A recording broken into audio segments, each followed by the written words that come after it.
శ్రీకాకుళం జిల్లా ఎస్పీ గారు శ్రీ కేవి మహేశ్వర్ రెడ్డి గారి ఐపీఎస్ గారికి వచ్చిన సమాచారం మేరకు వారి స్పెషల్ టీం యాక్చువల్గా ఇది ఆర్గనైజ్ చేయడం జరిగింది. ఈ గ్యాంగ్ని పట్టుకోవడంలో ఇందులో 2 గ్రూపులు ఉన్నాయి.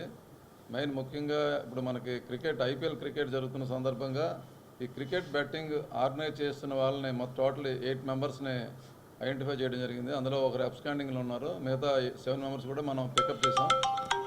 అందులో ముఖ్యంగా ఎం ధనుంజయ్, అలాగే మన్మధరావు, కిషోర్ అండ్ సంగీత లక్ష్మి వీళ్ళు ఉన్నారు. అండ్ అదర్స్ కూడా ఉన్నారు. వీరి దగ్గరికి వీళ్ళు ఏంటంటే ఆ క్రికెట్ బెట్టింగ్ ఆర్గనైజ్ చేస్తూ మిగతా వాళ్ళతోనే ఆడిస్తుంటారు. అలాగే వాళ్ళ అసిస్టెంట్స్ మొత్తం గ్రూప్ వీళ్ళంతా కూడా మొత్తం కలిపి 8 మందిని ఈరోజు శ్రీకాకుళం రూరల్ సిఐ గారు అలాగే జేఆర్పురం సిఐ గారు వీళ్ళిద్దరు కూడా 2 కేసులు పెట్టి అరెస్ట్ చేయడం జరిగింది.